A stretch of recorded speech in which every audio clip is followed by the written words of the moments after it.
Buenas noches para todos. Agradecerles una vez más la presencia.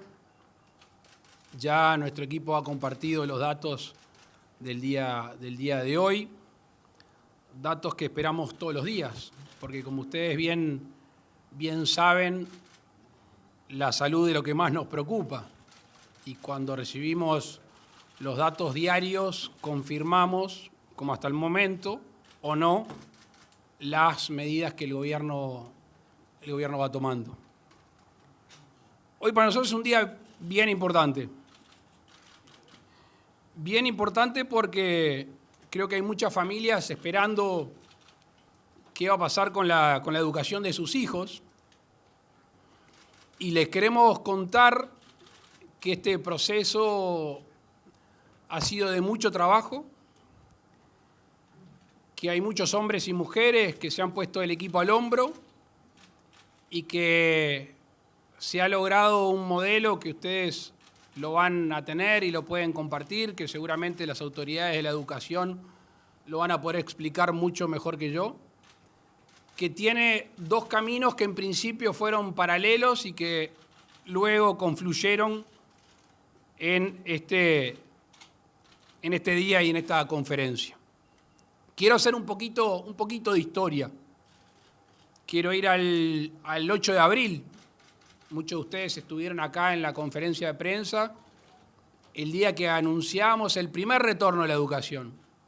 Recuerdo las palabras del presidente de la ANEP, que tenía un nerviosismo como el primer día de clase, y así fue para muchos, porque era una medida difícil de la cual había una íntima convicción que era acertada.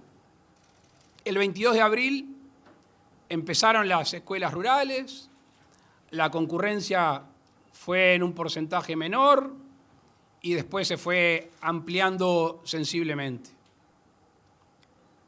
Tiempo después se hizo un hisopado en la educación rural en el entorno de 300, y ese hisopado resultó con 0 casos positivos. Recuerdan también el reinicio de la actividad en la construcción, con los hisopados correspondientes, creo que fue en el entorno de 400, y también resultaron negativos. Y es por eso que nos decidimos llegar a esta etapa, con un elemento para nosotros muy importante, del cual estamos muy agradecidos. Hoy ustedes de mañana seguramente cubrirán una conferencia de prensa del Grupo Asesor Científico Honorario. Allí tenemos una espalda y tenemos un respaldo muy importante de los científicos uruguayos, que hicieron un protocolo, que hicieron un trabajo que fue discutido hasta el lunes pasado y que hoy de mañana lo terminamos, y nos dicen que podemos dar este paso prudente respecto a la apertura del resto de los sistemas educativos. Por otro lado, el trabajo de la comunidad educativa, que quiero destacar y agradecer. El que hizo para este retorno y el que hizo en silencio, con su tiempo, con su conocimiento y su afecto, para seguir de alguna manera conectado y dando clases virtuales a miles de niños. Como primer medida o como primer concepto, en esta nueva normalidad, decirles que en el mes de junio se va a retornar a la educación. En Uruguay los estudiantes a fin de junio van a estar cursando sus clases de manera presencial. En 3 etapas que el presidente de la ANEP les relatará de mejor manera. El gobierno ha decidido habilitar el retorno a clases. Y en esta habilitación reside también lo voluntario. Es un retorno voluntario a clases, cuyo calendario tiene un componente sanitario, como decíamos, y también tiene un componente en las decisiones de las autoridades educativas basadas en la autonomía, que es fundamental su respeto por todos nosotros. Las combinaciones son de índole territorial, son de índole de la vulnerabilidad de los distintos alumnos y obviamente de la densidad poblacional. Cuando ustedes tomen contacto con el orden del 1 de junio, del 15 de junio y del 29 de junio, verán que hay un trabajo acabado, que hay un trabajo puntilloso y que cada subsistema, cada año, cada región geográfica tiene un justificativo científico y pedagógico para ese retorno. Así que, una vez más, me resta agradecer, me resta reconocer y, por supuesto, lo que siempre decimos: el gobierno elabora, el gobierno piensa, el gobierno escucha, el gobierno se asesora, toma decisiones en un sentido en el cual, como siempre, estuvimos íntimamente convencidos. Pero depende de los uruguayos. Hoy escucharon a los 3 principales asesores científicos hablar del DFS, distanciamiento físico sostenible. Y allí está la clave de este retorno. Si los uruguayos siguen haciendo un uso responsable de su libertad, allí está la clave para el retorno de las distintas actividades que ya tenemos en carpeta para ir tratando con el grupo que dirige Isaac Alfi en los próximos tiempos. Así que, insisto, es un día importante. Estamos satisfechos con el trabajo y retomamos un aspecto de la vida que es fundamental en el futuro de nuestros chiquilines.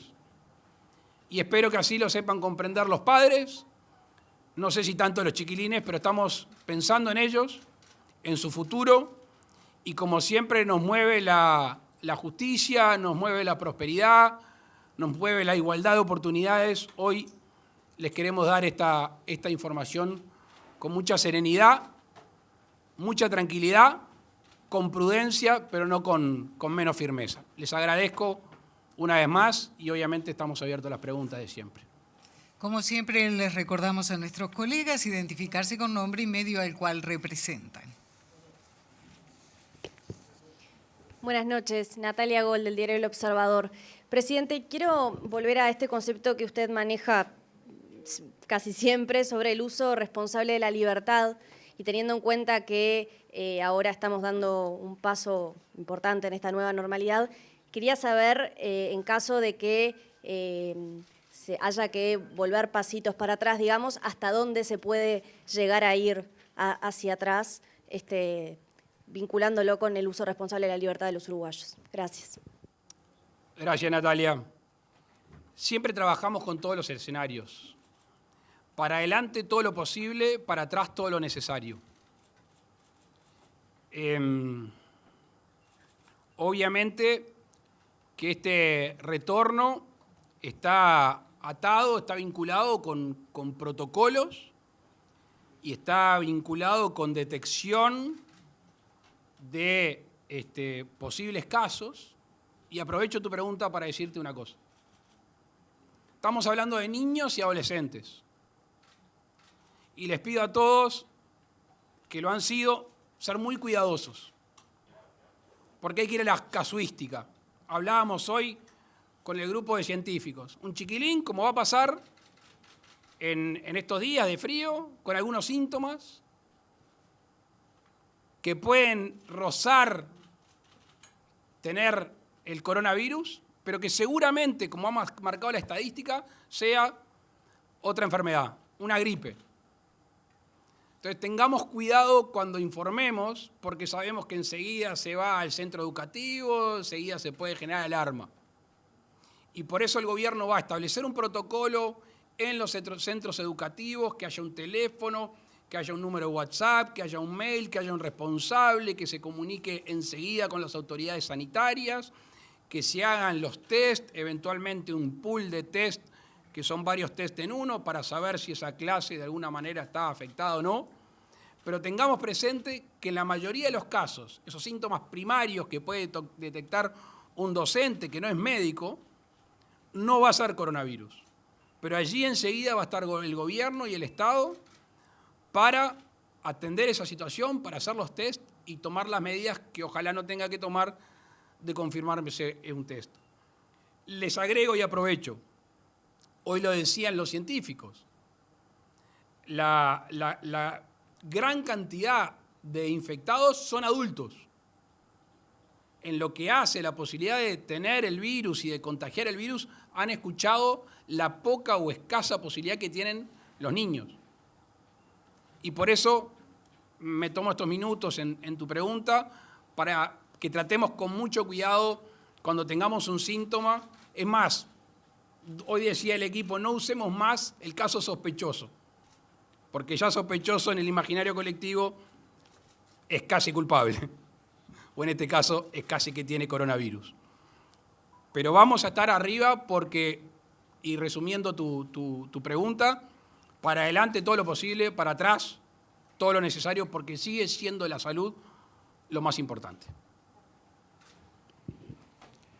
Presidente Ariel González de TNU, le quería preguntar, a la luz de este plan que se está anunciando hoy a nivel oficial, ¿cómo se analiza desde el gobierno la situación regional, básicamente a nivel fronterizo, teniendo en cuenta la preocupación que han expresado autoridades del propio gobierno con respecto básicamente a lo que está aconteciendo en Brasil? Hace un rato estuve reunido con el ministro de Salud Pública. Tuvimos recién noticias del presidente de ACE. Ustedes saben que en estas últimas 2 semanas ha habido una presencia activa de las autoridades de la salud en la frontera. Y en ese sentido, comprendiendo la vida binacional, tanto en Rivera como en el Chuy, y la casi binacional en Artigas y en Río Branco, y la binacional también en Aceguá, sabemos que allí no se puede hacer una separación de Brasil y Argentina, porque uno vive en un lado, come en el otro, trabaja en un lado, deambula de un lado al otro del mojón. Entonces allí el distanciamiento físico es casi que más importante que el resto de los lugares. Evitar en todos lados, y ahí más todavía. Y el uso del tapaboca. Y la capacidad que tengamos de estar muy cercanos en la detección y en la reacción sobre posibles casos. Estamos en contacto con las distintas jerarquías brasileñas, estamos en contacto con los prefeitos, estamos en contacto con la gente de la gobernación de Río Grande, sin perjuicio de lo cual sabemos que la situación del virus en Brasil es una y que por ahora dista de la que tenemos de este lado de la frontera. Muy buenas noches para todos. Matías Garro de Radio Universal. Le quería consultar, teniendo en cuenta la cantidad de alumnos que no accedieron a las plataformas hasta el día de hoy, ¿cómo se va a trabajar para nivelar ese desfasaje en los alumnos? Y consultarle si, llegado el momento al fin de curso, se podría quizás bajar las exigencias de aprendizaje para no tener números elevados de repetidores, por ejemplo. Muchas gracias. Voy a hacer una respuesta inconsulta y después le voy a dar la palabra a Robert Silva. Si hay algo que este gobierno no está dispuesto a bajar las exigencias de la educación, porque es pan para hoy y hambre para mañana. Nos quejamos durante mucho tiempo cuando alguna autoridad de alguna manera pedía bajar el nivel educativo. Al revés, en nuestra meta y en nuestra mira está elevar los niveles educativos. Sin perjuicio de lo cual, y corregime Robert si me equivoco, el 25 de mayo pueden volver las direcciones y los docentes a los centros educativos. Van a volver antes los docentes, la dirección al centro educativo, que obviamente va a tener un cuidado, una limpieza, desinfección del centro, de las aulas, pero también va a tener la posibilidad de revisar en las plataformas, de revisar con las maestras comunitarias donde las haya, qué chiquilines han estado y qué no. Es más, del 25 de mayo al 1 de junio o al 15 o al 29 pueden convocar algunos alumnos para que se acerquen, para ver si aprendieron, si no aprendieron, para ese contacto más cercano, el que quedó más alejado. Sobre el final de los cursos, nosotros hemos hablado varias veces de las tutorías. Y obviamente, dentro de la capacidad que se pueda tener de individualizar en distintos niños o adolescentes un aprendizaje menor, allí va a estar concentrado el nivel de tutoría, la cercanía, etcétera, etcétera. Pero para profundizar técnicamente, quizá la palabra de Robert Silva sea más autorizada. Gracias, señor presidente. Comparto absolutamente lo que usted ha dicho. Estamos trabajando fuertemente desde una perspectiva de muchísima responsabilidad y de ahí ratifico y hago mío el agradecimiento que el presidente ha hecho a aquellos docentes y comunidades educativas que han sostenido la educación rural, que comenzó mañana, va a ser un mes, en forma presencial, y también aquellos que han estado sosteniendo el servicio de alimentación, que no debemos de olvidarnos que tenemos 780 centros abiertos en todo el país. Yendo concretamente a la pregunta, es como se dice, ¿no? Nosotros hemos pedido autorización porque la ANEP está actuando estrictamente con mucha precaución, respeto a la cuestión sanitaria y enmarcado dentro de protocolos que hemos aprobado y otros que estamos trabajando. Hemos pedido autorización para que poder abrir nuestros centros educativos, convocar a las comunidades educativas y que puedan a su vez comenzar a convocar a los estudiantes, a los niños y a los jóvenes que están con mayor situación de vulnerabilidad en cuanto a su conexión a través de las plataformas o de otros medios y que requieran un apoyo sostenido. Obviamente, lo reitero porque es muy importante, respetando todas las cuestiones sanitarias que son fundamentales, que están en los protocolos y que estarán en otros. Y hemos también pedido autorización, y nos ha sido concedida, para convocar a los exámenes. Nosotros tenemos muchos miles de estudiantes que tienen sin culminar su ciclo educativo, esto es la educación media superior, el bachillerato, que ustedes saben que es un problema que a nivel educativo tenemos y por el cual vamos a trabajar mucho. Están pendientes 1, 2, 3 exámenes y nos han autorizado para convocar a las mesas de exámenes a nivel de todo el país en un marco de garantías, como también decía. Respecto de la evaluación, comparto, presidente, con usted. Lejos estamos de flexibilizar y bajar las exigencias. Al contrario, sí hemos establecido y estamos avanzando para fijar objetivos curriculares. ¿Qué es esto?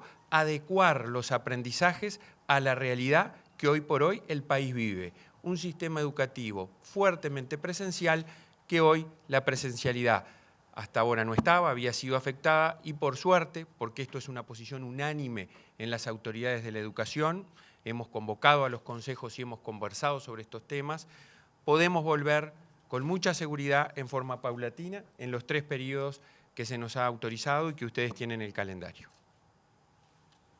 Por acá, Iván Antunes de Radio Uruguay. La consulta venía si se van a hacer algún tipo de test a los docentes o el manejo va a ser aleatorio en cuanto a la evaluación y cómo se va a actuar en el caso de un centro donde aparecen casos positivos, un alumno que ya concurrió algunos días y luego es diagnosticado como positivo, ¿cómo se va a actuar ahí? Muy bien. Nosotros, ustedes saben que en el caso de los maestros rurales, como decía el presidente, tuvimos hisopados o test al comienzo de la actividad y luego este aleatorio. Está aconsejado, creo, realizar algún test aleatorio, lo evaluará la autoridad sanitaria. Nosotros tenemos un protocolo que aprobamos conjuntamente con la Coordinadora de Sindicatos del Uruguay y con el Ministerio de Salud Pública, donde establecemos claramente la realización de test para docentes y funcionarios en los casos establecidos allí, que son ante cuestiones específicas que lo indique por algún síntoma que tenga el funcionario, que lo indique el médico tratante o incluso los servicios médicos de la ANEP o que haya estado en contacto con determinadas características que así se relatan con personas de COVID-19. En el caso de los estudiantes, nosotros vamos a realizar un trabajo de determinación de dónde estén nuestros niños y nuestros jóvenes, porque obviamente vamos a tener que comenzar a funcionar de una manera distinta. Yo lo decía el otro día, nosotros culminamos la clase el 13 de marzo de una manera y hoy estamos volviendo que va a ser de otra manera.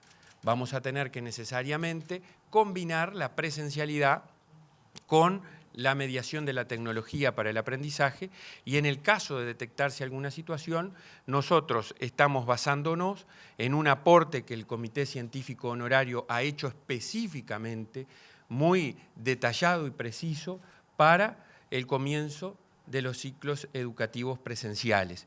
Pero a su vez estamos trabajando con los servicios médicos de la ANEP y con los servicios técnicos educativos para tomar medidas concretas ante esa situación específica que pueda acontecer y, en definitiva, dar respuestas y tratar de generar la menor alarma posible. Reitero que para nosotros en la educación es muy importante, actuando en un marco de total responsabilidad y cumplimiento de los protocolos sanitarios que existen y aquellos que podamos generar. ¿Qué tal, presidente? Por aquí, Bruno Barreto, Radio Sarandí. Hoy uno de los integrantes del comité de expertos, Henry Cohen, decía los efectos positivos sobre el cierre de los centros educativos son discutibles, los efectos negativos son indiscutibles. ¿Qué va a suceder también con, por ejemplo, los estudiantes de la universidad, que también de los niveles socioeconómicos más bajos no se conectan y este regreso es voluntario? En ese entendido, ¿cómo va a ser la coordinación para que no se genere esa brecha educativa y después no puedan regresar? Gracias. Gracias a ti por la pregunta. En esa última parte de la pregunta es que nos basamos para este retorno. A ver, en el mundo ideal no existe, pero cercano al ideal, si tuviéramos a todos los niños, todos los uruguayos conectados, quizá la decisión hubiera sido otra, sin perjuicio de los procesos de sociabilización que son fundamentales en la vida de un niño, porque la educación a distancia no sustituye el contacto, no sustituye el relacionamiento, jamás lo va a hacer, ojalá y por suerte. Por eso el monitoreo, por eso en el caso de las escuelas y de los liceos y de las UTUs, la vuelta de los docentes y sus equipos para poder monitorear, para poder evaluar y asistir a aquellos más rezagados. Con respecto a la educación terciaria, bueno, en realidad uno apela a que la educación terciaria tenga otra responsabilidad. Estoy hablando de los alumnos. Si están en una carrera de grado, si están en la educación en la universidad, si están en esa educación es porque se supone que hay una voluntad de obtener un título, obtener un grado. Por supuesto que podemos llegar a la situación de que algún alumno, sin perjuicio de su voluntad, no pueda acceder. Bueno, ahí las distintas facultades tendrán sus mecanismos para ponerse a tiro. Pero básicamente nuestra preocupación es en los niños y los adolescentes que de alguna manera no pudieron estar conectados en estos tiempos.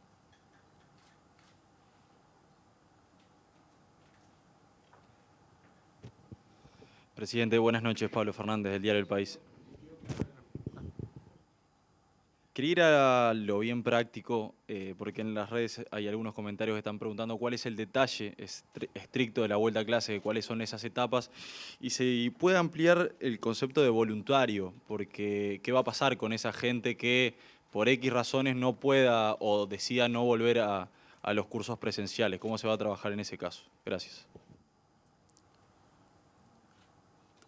La última parte la voy a contestar yo y la primera, si tienen tiempo, porque es bastante engorroso, le voy a pedir a Robert Silva que detalle lo que ustedes ya tienen y que espero que lo cuelguen y que los padres y los alumnos lo lean. La vuelta a clases del 22 de abril rurales fue voluntario. Hoy estamos superando el 50%. Llegando al 50%. Empezó con un 20 y pico, 30%. 879 escuelas, me sopla el presidente de la ANEP.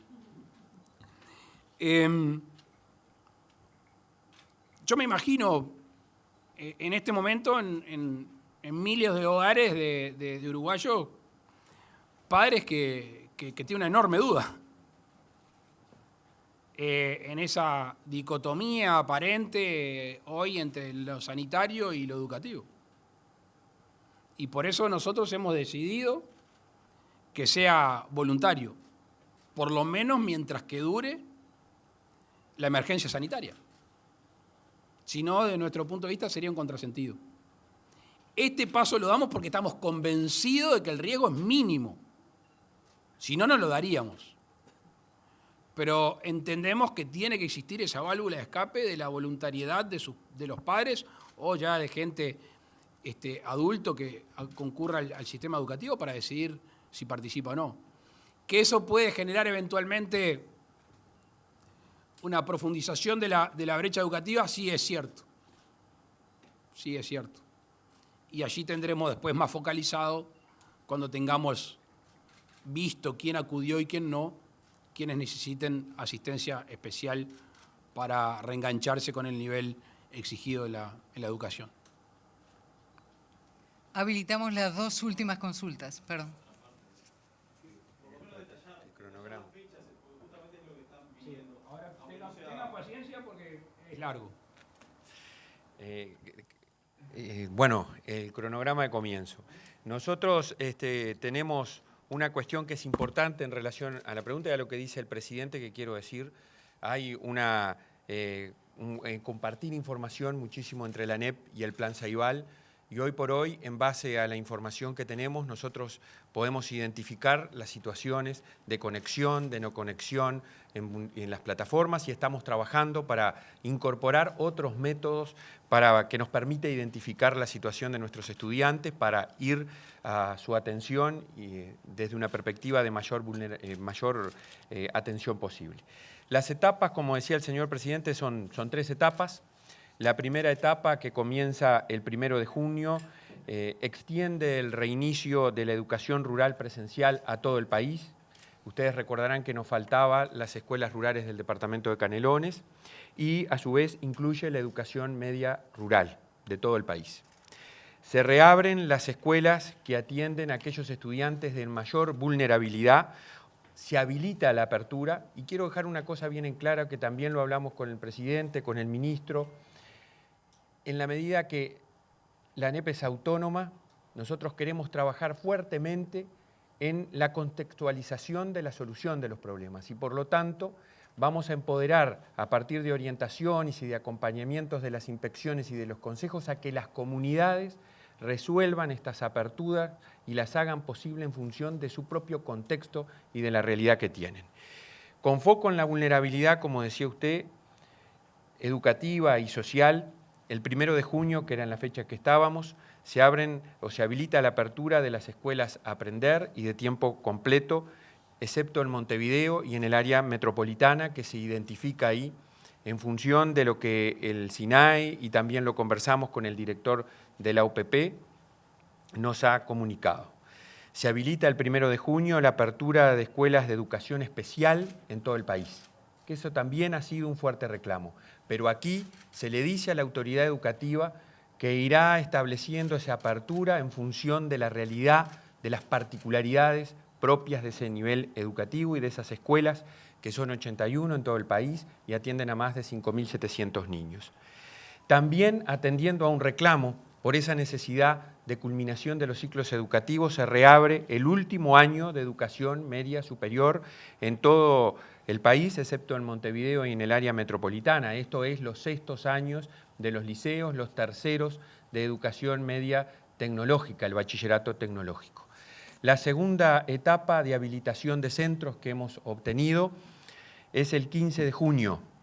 Se habilita la apertura de los centros de primera infancia, de educación inicial en todo el país. Esto incluye los centros CAIF, los de inicial de la Administración de la Educación Pública, públicos y habilitados, y los centros privados de primera infancia que autoriza el Ministerio de Educación y Cultura. También aquí, obviamente, atendiendo a las particularidades de ese nivel educativo, la estructura de la educación, las autoridades educativas, quienes tenemos responsabilidad, iremos tomando las medidas correspondientes de apertura. Se habilitan todas las escuelas primarias públicas y privadas, excepto en Montevideo y en el área metropolitana. Se habilitan todos los liceos públicos y privados y la formación técnica, tanto de nivel medio como terciario, excepto Montevideo y el área metropolitana. Se reabre el último año de educación media superior, secundaria y UTU en Montevideo y en el área metropolitana. Se reabre el último año de formación en educación en todo el país. La tercera etapa es la que obviamente culmina la apertura, la posibilidad de apertura de todos los restantes niveles educativos, en educación primaria, en educación secundaria y en educación técnica. Queremos decir, finalmente, que en lo que hace a la educación en formación en educación, el Consejo ha entendido y ha puesto la necesidad de continuar con la educación semipresencial hasta finalizar el primer semestre, y es una cuestión que aquí se refleja porque no está prevista la presencialidad. Si me permite, presidente, solo una cosa que se dice acá. Este calendario está sujeto a las indicaciones sanitarias que recibamos, tanto del SINAE como del Ministerio de Salud Pública, o de los científicos que coordina el economista Isaac Alfi, o, como acá se dice también, a aquellas cuestiones que en el marco de la autonomía la ANEP pueda ir atendiendo a medida que vamos avanzando. Muy bien, ahora sí recibimos las dos últimas consultas en esta conferencia.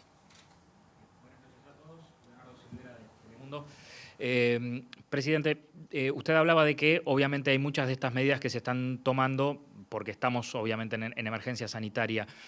No hay una fecha para que se termine la emergencia sanitaria, pero si esto sigue como hoy, con 135 casos activos y medianamente controlada, como decían los científicos, ¿se puede pensar en, por ejemplo, lo que se está manejando de reapertura de fronteras para fin de año? ¿Se puede pensar en una fecha para finalizar la situación de emergencia y pensar entonces en cuáles son los próximos pasos de reapertura? Gracias.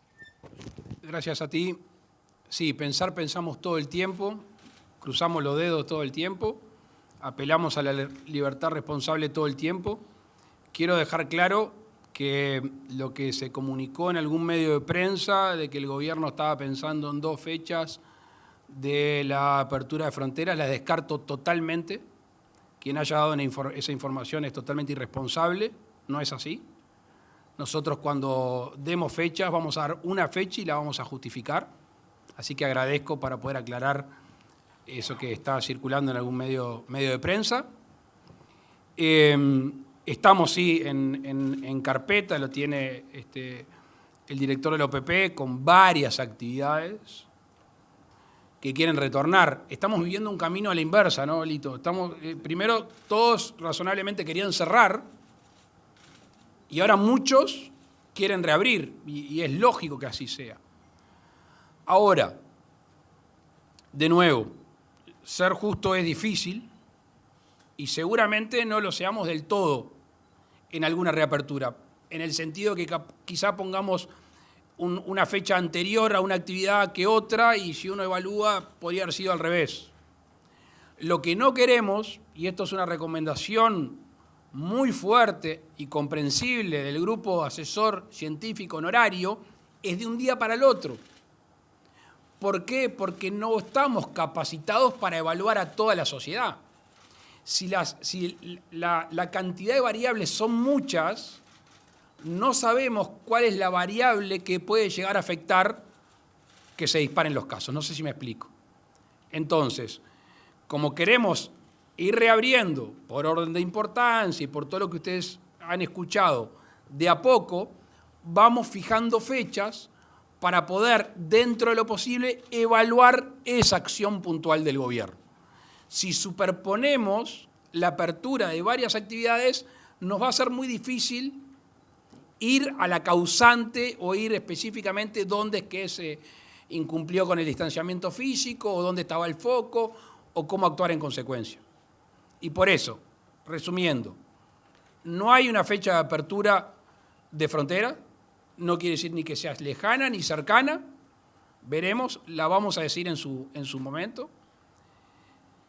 Y las actividades tenemos muchas que han pedido retornar y que el gobierno evalúa que estarían en condiciones de retornar. Así que quizá en estas semanas que vienen ustedes tengan periódicamente avisos y la justificación del gobierno para habilitar el retorno a distintas actividades.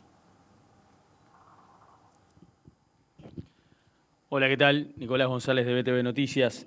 Quería entrar más en el detalle fino de algunos protocolos que plantean para el caso de la educación, del retorno de la educación. Por ejemplo, ¿qué tiempo máximo van a tener las jornadas escolares? ¿Qué va a pasar en los ingresos, las salidas y los recreos para evitar aglomeraciones?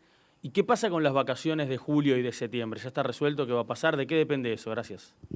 Creo que esa pregunta última, pero la última parte de la pregunta, creo que casi todos los niños están mirando a los padres diciendo, bueno, ¿y qué vamos a hacer con las vacaciones?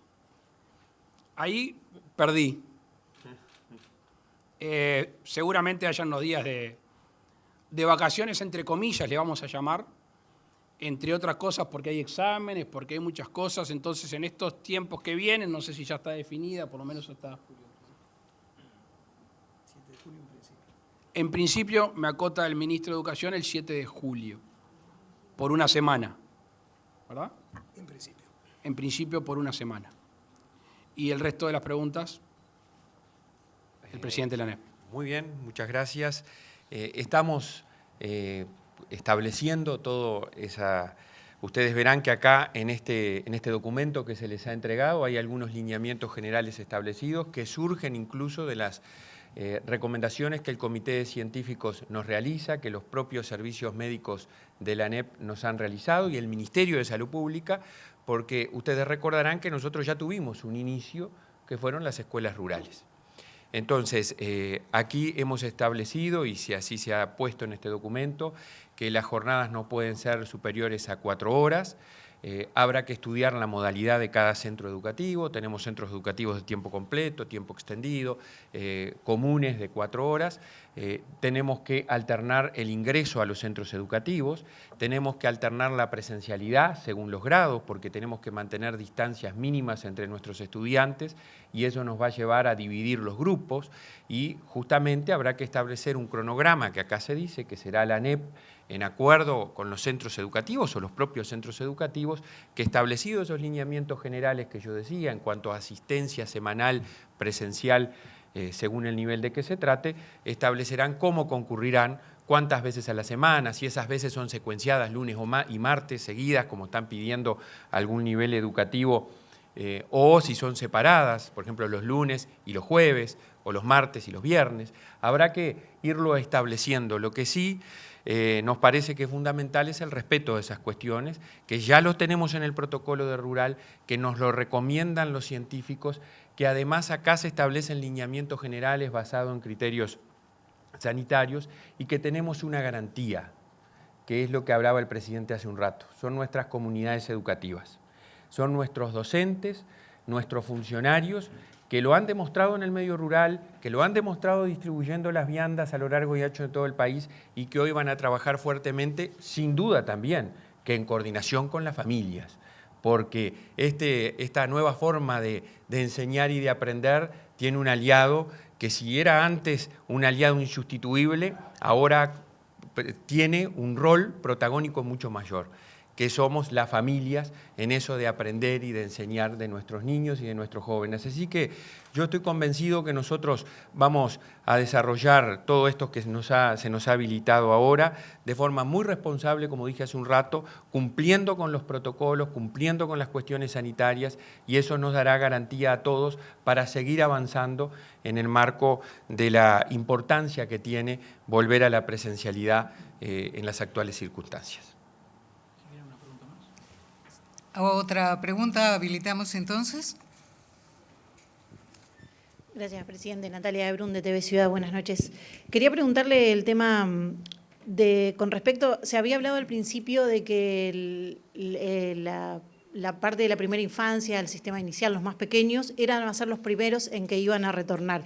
Quería saber qué cambió eso, pensando en Montevideo, más que nada porque la otra parte ya está descrita acá, pero ¿qué pasó? ¿Qué fue lo que cambió teniendo en cuenta de que se ha dicho ya de que no son los que más contagian ni tampoco los que más se contagian? Entonces, ¿cuál es el motivo que lleva a tomar al gobierno esta resolución de dejar como un poco aplazado el tema de los más pequeños para el ingreso escolar? Nosotros hemos dialogado y me consta que las autoridades han dialogado con quienes tienen mucha expertise en esto, en el sistema educativo, que han organizado el sistema educativo y han dedicado su vida a trabajar en lo que hace a la educación inicial. Y también hay recomendaciones que están en ese documento a que hacía referencia hace un rato de los científicos, del Comité Científico Honorario. Acá lo que se nos planteaba era la importancia de que la educación inicial se tuviera en cuenta las circunstancias propias de ese tramo etario. Es decir, el distanciamiento social se dificulta, el distanciamiento que tienen que tener los niños, el juego a la hora de recreo. Entonces, se consideró necesario tener un tiempo más para reorganizar ese retorno, hacerlo con mayor tranquilidad, digamos, con mayores precauciones. Hay que habilitar espacios dentro de los salones, hay que tratar de readecuar para lograr ese distanciamiento cuando el grupo comience a asistir. Se está trabajando sobre comenzar con un nivel, los mayores, los de 5 años, luego los de 4, y lo mismo sucederá con los otros niveles educativos. Y además ustedes verán que en la segunda etapa, a diferencia de los otros niveles, comienza toda la educación de primera infancia e inicial a nivel de todo el país, el 15 de junio. Creemos que esa es una combinación entre tener más tiempo para lograr esa preparación y esa adecuación, incluso de los propios docentes, para lograr el efectivo comienzo de ese tramo educativo y etario. Habilitamos ahora la última consulta en esta conferencia. Sí, por acá Daniel Rodríguez de Subrayado, Canal 10. Se habló mucho de la educación a distancia en esta circunstancia y el hecho de que se retome las clases de forma parcial por 4 horas en algunos casos, y por lo que han explicado las autoridades días anteriores, se ha insistido en que el tema de la educación a distancia se mantiene. Sin embargo, por otro lado, hay cuestiones como ha sido la falta de conexión de varios sectores. En secundaria se ha profundizado esto, sobre todo también en primaria. ¿Va a haber algo distinto con la educación a distancia a partir de esta etapa de reanudación de clases para, en definitiva, que la posibilidad de conectarse sea mayor y poder recuperar también esa conexión, dado que también el reintegro va a ser voluntario? Puede pasar que haya niños que no se conectan y que tampoco vuelvan. Las cuestiones técnicas las va a contestar el presidente de la ANEP. Ahora, cuando ustedes recibieron la información ya hace varios días de quiénes eran los niños que menos se conectaban, tienen claro que hay una condición socioeconómica, sociocultural. Y allí es donde nosotros pretendemos estar más cerca. Por eso, insisto, creo que es la tercera vez que lo comento, que la vuelta a clase de los docentes y de los equipos antes que empiecen va a tener entre sus tareas, conjuntamente con los docentes, los maestros comunitarios, la posibilidad de atraer a esos niños, de conversar con sus familias, de hablar con su entorno, para que estén más cercanos a las plataformas. Y obviamente, si uno pudiera elegir, a pesar de ser voluntario, que sean los primeros en volver a clase, porque son los que más lo necesitan. Sin duda, lo que dice el presidente hace. Yo les quiero contar para decirles que estamos trabajando en una situación que es difícil para el sistema educativo, lo hemos dicho desde siempre. Ayer, en reunión conjunta con los consejos, establecimos un marco de acción. Tenemos que tener una fotografía de la realidad en la cual estamos. Nos parece importante que eso suceda, y para eso planeamiento del Consejo Directivo Central junto con los consejos está trabajando para hacer un relevamiento afinado, tener también una situación que nos permita saber cuáles han sido los aprendizajes que hemos logrado en esta etapa, y luego una cuestión que es la que decía el presidente, que para nosotros es muy importante, que es que nos autoricen a abrir los centros, que nuestras comunidades educativas puedan ir al encuentro de ese niño, de ese joven que lamentablemente por distintas circunstancias no ha estado presente, o que estando presente, esa presencia a través de la virtualidad no es suficiente. Y nosotros vamos a poner lo más importante que los equipos docentes tienen, que es su pasión por la educación. Y estoy convencido que van a instalarse en los centros educativos, que van a diagramar planes de acción contextualizados y propios para atender sus poblaciones educativas que están en una atención, en una situación compleja. Y vamos a diseñar un plan, ya lo tenemos, pero reitero, Nuestra línea de trabajo, y lo conversamos con el presidente, lo conversamos con el ministro, es establecer orientaciones generales, establecer líneas de acompañamiento a las comunidades educativas y que sean las comunidades educativas las que desarrollen las distintas acciones focalizadas que permitan atender las situaciones particulares e individuales de miles de estudiantes que atraviesan situaciones difíciles en este momento.